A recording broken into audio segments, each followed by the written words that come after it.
Vamos a continuar hoy, amigo oyente, nuestro estudio en esta epístola a los Hebreos, y comenzamos en el versículo 5 del capítulo 2. En el primer capítulo habíamos observado la superioridad de Cristo a los profetas del Antiguo Testamento en los primeros 3 versículos. Vimos luego la superioridad de Cristo a los ángeles. En el Antiguo Testamento los ángeles habían desarrollado un papel de mucha importancia, y los hebreos, a quienes es dirigida esta epístola, los creyentes hebreos, ellos habían crecido bajo un sistema en el cual se consideraba a los ángeles próximos al trono de Dios mismo. El escritor aquí está demostrando a Cristo como alguien superior a los ángeles. Él destaca la deidad de Cristo y la forma en la cual Cristo es superior a los ángeles. Él es el Hijo, ellos son criaturas, ellos son siervos, y el Hijo recibe adoración, los ángeles nunca la reciben. Él es el heredero, ellos no lo son. Él es quien gobierna, no ellos. Él es el creador, y ellos son las criaturas. Hemos visto en la primera parte del capítulo 2 que el escritor presenta aquí algunas señales o avisos de peligro. Al pasar por una curva del camino, él coloca un cartel de advertencia sobre el peligro de deslizarse. No de ir demasiado rápido, sino de simplemente deslizarse de estas grandes verdades. Ahora, en el resto del capítulo 2, el escritor destaca otra vez la superioridad de Cristo a los ángeles, pero ahora tenemos la humanidad de Cristo. Esto es algo que también necesita enfatizarse tanto como la deidad de Cristo. Él trajo la deidad a esta tierra. Él llevó la humanidad de regreso al cielo. Ya hemos enfatizado eso, y este capítulo lo volverá a enfatizar. Ahora el versículo 5 de este capítulo 2 de la epístola a los Hebreos dice, «Porque no sujetó a los ángeles el mundo venidero, acerca del cual estamos hablando». Para comenzar debemos comprender de qué mundo está hablando aquí. No sabemos por qué hay muchas personas que cuando uno habla del mundo venidero, inmediatamente piensan en el cielo.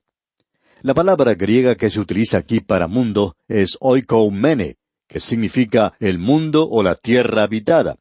Se refiere específicamente a la gente sobre esta tierra, y así se usa en el Evangelio según San Mateo, capítulo 24, versículo 14, donde dice, «Y será predicado este Evangelio del reino en todo el mundo». Y también en la Epístola a los Romanos, capítulo 10, versículo 18, donde dice, «Antes bien, por toda la tierra ha salido la voz de ellos». Por tanto, esta palabra no se puede referir al cielo, ni tampoco a la eternidad. No se refiere a la dispensación de la gracia en la cual vivimos hoy, sino que nos habla del reino mesiánico, del reino que viene sobre esta tierra. Permítanos una vez más decir lo siguiente, que los creyentes hebreos que habían aprendido bien el Antiguo Testamento, sabían que el tema del Antiguo Testamento es el reino venidero, sobre el cual alguien del linaje de David reinaría. Y eso llegó a ser el cántico lema de cada uno de los profetas, el reino mesiánico. Ahora, lo que él está diciendo aquí es algo verdaderamente importante. Dice, porque no sujetó a los ángeles el reino milenario que vendrá sobre este mundo. No solo que ellos no han gobernado en el pasado, ellos han sido siervos y mensajeros, no solo son siervos nada más en el día de hoy, sino que en el futuro ellos no van a gobernar tampoco. Continuarán siendo siervos. Ese es el pensamiento que el escritor está expresando aquí. Luego él va al Salmo 8 y nos presenta en realidad una interpretación de ese salmo maravilloso que tiene que ver con la creación. ¿Quién estará a cargo de la creación en el futuro? Escuche lo que dice el versículo 6 de este capítulo 2 de la Epístola a los Hebreos. Pero alguien testificó en cierto lugar diciendo, ¿qué es el hombre para que te acuerdes de él, o el hijo del hombre para que le visites? Detengámonos aquí por un momento. ¿Quién es el hombre? Bueno, el hombre es nada más que una criatura pequeña en uno de los planetas menores. Alguien lo dijo de la siguiente manera, el hombre es un sarpullido sobre la epidermis de un planeta menor. Bueno, eso realmente coloca al hombre en su lugar, pero pensamos que es más o menos aceptado. Nosotros somos algo muy pequeño en el universo de Dios. Alguien ha dicho que cuando uno levanta la parte más pequeñita de la creación, las partes de un átomo, y luego extiende su mano para buscar lo más grande, que el hombre se encuentra probablemente en medio de estas dos cosas. Él puede mirar hacia abajo y por cierto que mira hacia arriba. Pero lo importante no es que el hombre se encuentra en el medio de la creación física. Lo importante es que Jesús llegó a ser un hombre. o más bien el Señor de la gloria, la segunda persona de la Trinidad, se hizo Jesús, el hombre, aquí en la tierra. ¿Qué es el hombre para que te acuerdes de él? Bueno, la respuesta es esta. Jesús llegó a ser hombre. Él dejó la gloria del cielo y bajó a esta tierra y no se convirtió en un ángel. Eso es lo que va a decir aquí. ¿Qué es el hombre para que te acuerdes de él, o el Hijo del hombre para que le visites? ¿Qué es el hombre? Bueno, el hombre en sí mismo no es nada. Físicamente, si uno separa los elementos químicos de su cuerpo y tratara de vender esos componentes químicos en el mercado, hubo una época cuando uno podía venderlos por unos pocos centavos, y quizá en el día de hoy, debido a la inflación, valga un poquito más. Pero en realidad no tiene mucho valor, especialmente cuando uno piensa en el valor del dinero del presente. Así es que el hombre no es muy valioso físicamente hablando. Mentalmente él piensa que es algo, pero conoce muy poco. ¿Qué es lo que el hombre conoce realmente en cuanto a este vasto universo en el cual estamos nosotros? Se ha gastado millones y millones para enviar al hombre a la luna para ver si se puede encontrar cómo comenzó todo. No se cree en el primer capítulo del Génesis, por tanto se explora la luna. Bueno, amigo oyente, Génesis capítulo 1, versículo 1 aparece como un lugar mucho mejor que cualquiera que hemos podido ver en la luna, y así lo aceptamos de esa manera. Así es que el hombre no vale mucho, mental, material o físicamente. No puede levantar mucho, tampoco puede hacer mucho. Cuando usted mira al hombre, puede observar que es un pecador perdido, que se encuentra en una condición terrible. ¿Qué es el hombre para que te acuerdes de él, para que le visites? Bueno, él nos visitó porque venía a comunicarse con nosotros y quería salvarnos de nuestra condición perdida. Ahora, en el versículo 7 de este capítulo 2 de la Epístola a los Hebreos que estamos estudiando, dice: «Le hiciste un poco menor que los ángeles, le coronaste de gloria y de honra, y le pusiste sobre las obras de tus manos». ¿Qué fue lo que hizo con el hombre? Bueno, le hizo un poco menor que los ángeles. Aún así, para comenzar, al hombre le tocó ocupar un lugar menor que los ángeles. El Salmo 8 nos presenta esto de una manera muy clara. El hombre fue hecho menor que los ángeles. Ahora, aquel que es mayor que los ángeles, superior a los ángeles, es el Señor de la gloria, y Él está dispuesto ahora a descender a un lugar menor que los ángeles, y no llegar a ser un ángel, sino un hombre. En el Antiguo Testamento tenemos el relato de un incidente en el que tomó parte el ángel del Señor. Se menciona el pacto de Jacob en el capítulo 32 de Génesis, y cerca de ese lugar el ángel del Señor luchó con Jacob. Y nosotros creemos que ese ángel del Señor era el Señor Jesucristo mismo. Él ha descendido hoy y se ha convertido en uno menor que los ángeles, porque se convirtió en hombre. Aparentemente el ángel es una medida. Él es la norma de las medidas. Cristo está sobre él. Pero ahora Él desciende a algo menor que los ángeles. Lo hace para revelar a Dios. Él es el representante del hombre ante Dios. Él trajo a Dios a la tierra y llevó al hombre al cielo. Cuando usted y yo lleguemos allí, amigo oyente, y lo haremos en Cristo, estamos seguros de que vamos a llegar allí porque ya estamos en Cristo. Nuestra posición ya está asegurada. Ese es el propósito original de Dios para con el hombre. Notemos otra vez lo que dice este versículo 7. Le hiciste un poco menor que los ángeles, le coronaste de gloria y de honra, y le pusiste sobre las obras de tus manos. El hombre va a hacer algo que los ángeles nunca han podido hacer. Los ángeles no gobiernan el universo de Dios. Ellos son mensajeros que obran bajo Dios. Hubo en cierta ocasión un ángel que trató de rebelarse contra Dios. Él trató de establecer su propio reino. Él trató de llegar a ser un gobernante. Ese fue Lucifer, el hijo de la mañana. En el día de hoy lo reconocemos por el nombre de Satanás o Diablo. Él era un ángel de luz, pero él se rebeló. Y Dios no tenía ninguna intención de que llegara a gobernar, pero había creado al hombre, y el hombre sí gobernará. Pero el hombre hoy no es capaz de hacer eso. Creemos que ha demostrado eso muy bien. Es algo trágico que se puede apreciar en cualquier nación. El hombre no puede gobernar aunque cree que sí lo puede hacer.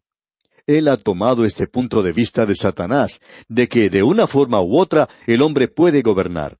Pero la tragedia de todo esto es que él está tratando de hacerlo sin Dios hoy. Dios puede bendecir hoy, como lo ha hecho en el pasado. Él ha bendecido a las naciones abundantemente cuando los hombres le han reconocido como Dios. Pero el hombre no puede gobernar, y ha demostrado eso. Cuando uno estudia la historia de Inglaterra, por ejemplo, se puede dar cuenta de lo terribles y sanguinarios que han sido algunos reyes de ese país. En el momento en que un hombre llegaba a ocupar el trono, asesinaba a todos sus parientes para que nadie le quitara el trono. Así es que, si uno era un hermano o el primo de un rey, uno tenía problemas, y podría ir a parar a la Torre de Londres. Muchos perdieron sus cabezas en ese lugar. Amigo oyente, el hombre no es capaz de gobernar esta tierra. Pero Dios, por medio de la redención, puede llevarle al hombre de regreso a ese lugar. Y eso es lo que nos dice el Salmo 8. Le coronó a él de gloria y de honra, y le puso sobre las obras de sus manos. El hombre perdió eso en el jardín de Edén, pero Cristo lo recobró. Y aquí en el versículo 8 de este capítulo 2 de la Epístola a los Hebreos leemos, «Todo lo sujetaste bajo sus pies, porque en cuanto le sujetó todas las cosas, nada dejó que no sea sujeto a él, pero todavía no vemos que todas las cosas le sean sujetas». Notemos lo que dice aquí, «Todo lo sujetaste bajo sus pies». ¿Los pies de quién? De Cristo, no del hombre. No vemos eso aquí.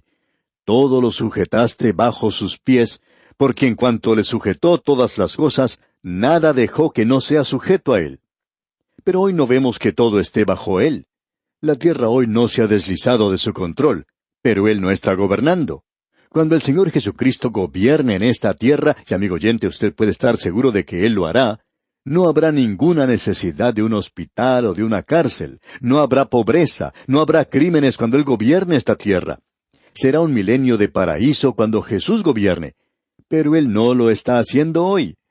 El escritor está aquí citando al Salmo 8 y nos presenta esto muy claramente, que el Salmo habla de Cristo. Pero esto no ha sido cumplido hasta el momento presente. Ahora, en el versículo 9 de este capítulo 2 de la Epístola a los Hebreos leemos, «Pero vemos a aquel que fue hecho un poco menor que los ángeles, a Jesús, coronado de gloria y de honra a causa del padecimiento de la muerte, para que por la gracia de Dios gustase la muerte por todos». Creemos que aquí tenemos el corazón mismo de este capítulo. Vemos a Jesús, es decir, al hombre humano. El ángel dijo, «Llamará su nombre Jesús, porque él salvará a su pueblo de sus pecados». Vemos a Jesús, él fue hecho un poco menor que los ángeles. ¿Por qué? A causa del padecimiento de la muerte. Ese era el único camino. Él era el único que podía redimir al hombre, y él podía hacer eso solamente muriendo en la cruz por el padecimiento de la muerte. Esa era la única manera de hacerlo.